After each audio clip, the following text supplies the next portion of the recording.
Welcome back, everybody. This is Kara Crossweight-Brindle. Welcome back to another showcase of our amazing clinicians that take Medicaid. You're watching this video in the Colorado Mental Health Medicaid Facebook group. And today we have another amazing group practice with Christine and Amber, who are going to introduce themselves and share what they do. Take it away, ladies.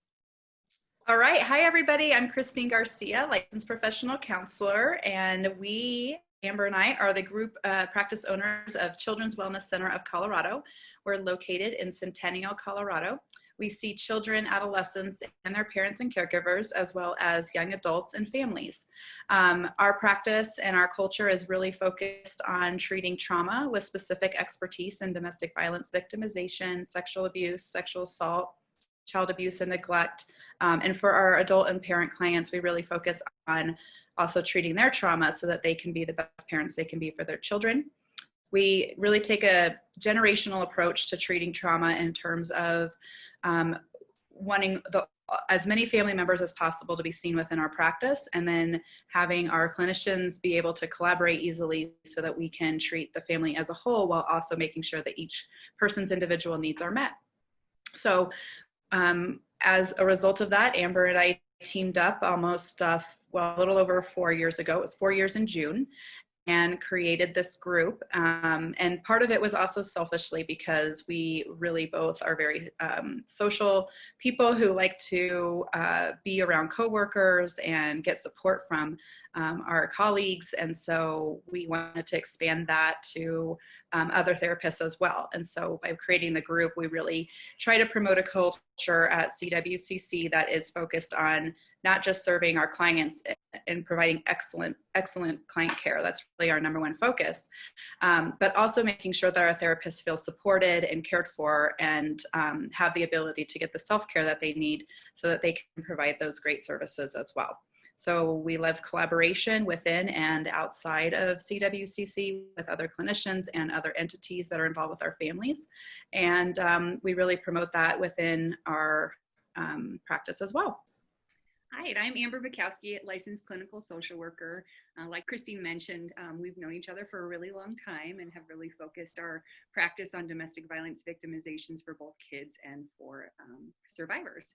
And the other area that we have in common is working with the Department of Human Services. So that's where we originally met many, many years ago. So because of that, we have a pretty wide range of knowledge in the area of human services. So we work a lot with families involved with Department of Human Services. And then on top of that, we conduct high-level trauma assessments. So kids that are either in congregate care or there's worries that they could, age out of congregate care.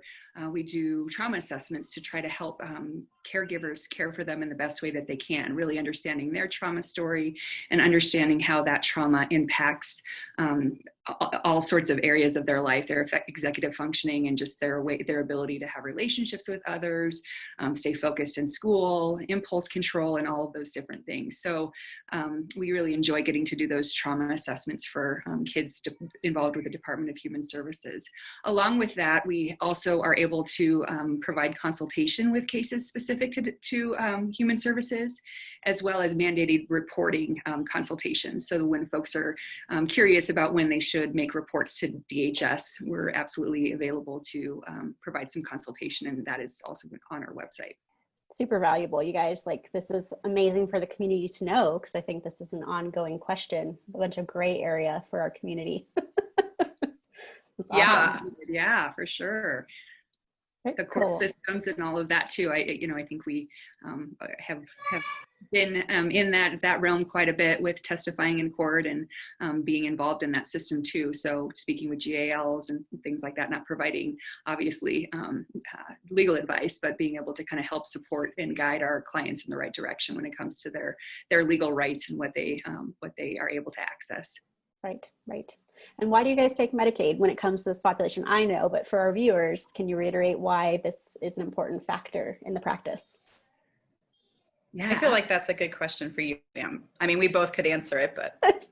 Yes, this is where our heart is. This is where we've practiced kind of our whole life so far. I think the population of clients that accept Medicaid is who we really want to serve. Disadvantaged people or people that are struggling is absolutely the clientele that we like to work with. We really enjoy working with kids in foster care, kids who are going to be adopted, and then also with families who are struggling in one way or another, or involved with the Department of Human Services. And so it's just a really it pulls at our heartstrings, right? Like we really enjoy working with this population and find such gratitude or value in being able to provide a really quality service. We've worked at DHS for a long time, and not to minimize some of the awesome work in other communities, we really wanted to provide a really high quality service for our clients. So providing snacks and genuine care and consistency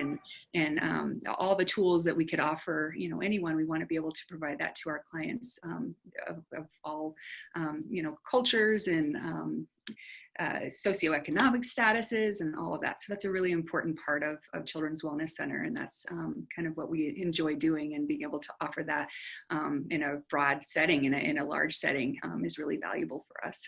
That's awesome. And to Christine's point earlier, you take good care of your team as well when it comes to training and making sure they have support. I heard the word self-care in there. And for working with these populations and these specialties, that makes a lot of sense to me, that you'd want your team to be healthy as well. Absolutely. Yeah. We talk about that a lot. I came from, like I said, human services, and it was a really collaborative system, and you were able to connect with others and talk through some difficult situations. And private practice can sometimes feel isolating and kind of all alone. And so this group idea of having kind of a family culture, if you will, was really important to both Christine and I, to provide consultation and support to each other and be there through some really difficult situations that we see every day. Right. It's amazing. Well, wonderful. I feel like the viewers have a chance to get to know both of you. I'm going to include your website, of course, so they can follow up on all these amazing services that you offer. The fact that you work with both their children and families, that you offer consultation and supervision is great. And the fact that you take Medicaid, I'm so grateful.